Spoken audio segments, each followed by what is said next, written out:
திருவள்ளுவர் தினத்தை ஒட்டி சென்னையில் உள்ள அவரது சிலைக்கு முதலமைச்சர் மு.க.ஸ்டாலின் மரியாதை செலுத்தினார். தொடர்ந்து தமிழ் வளர்ச்சித்துறை சார்பில் 10 கலைஞர்களுக்கு விருதுகளையும் வழங்கி அவர் கௌரவித்தார். சென்னை மெரினா கடற்கரை காமராசர் சாலையில் உள்ள ஐயன் திருவள்ளுவர் திருவுருவச் சிலைக்கு தமிழ்நாடு அரசின் சார்பில் மாலை அணிவித்து திருவுருவப் படத்திற்கு மலர் தூவி முதலமைச்சர் மு.க.ஸ்டாலின் மரியாதை செலுத்தினார். துணை முதலமைச்சர் உதயநிதி ஸ்டாலின், அமைச்சர்கள் மா. சுப்பிரமணியம், மூப்பை சாமிநாதன், மேயர் பிரியா, தொழிலதிபர் விஜிபி சந்தோஷம் உள்ளிட்ட அரசு உயரதிகாரிகள் பலர் கலந்து கொண்டனர். அதைத் தொடர்ந்து சென்னை தலைமைச் செயலகத்தில் நடந்த நிகழ்ச்சியில் தமிழ் வளர்ச்சித்துறை சார்பில் சிறந்த கலைஞர்களுக்கு அவர் விருதுகளை வழங்கி கௌரவித்தார்.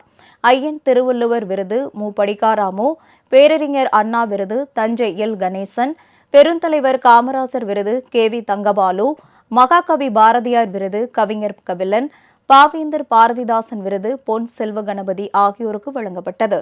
தமிழ் தென்றல் திருவிக விருது ரவீந்திரநாத், முத்தமிழ் காவலர் விஸ்வநாதம் விருது வேமு புதிய வெப்பன், தந்தை பெரியார் விருது விடுதலை ராஜேந்திரன், அன்னில் அம்பேத்கர் விருது எம்பி ரவிக்குமார், முத்தமிழறிஞர் கலைஞர் விருது முத்து வாவாசி ஆகியோருக்கு முதலமைச்சரால் வழங்கப்பட்டது.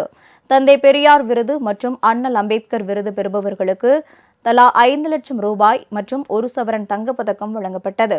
முத்தமிழறிஞர் கலைஞர் விருது பெறும் விருதாளருக்கு விருது தொகையாக ரூபாய் 10 லட்சமும் 1 சவரன் தங்கப்பதக்கம் வழங்கப்பட்டது.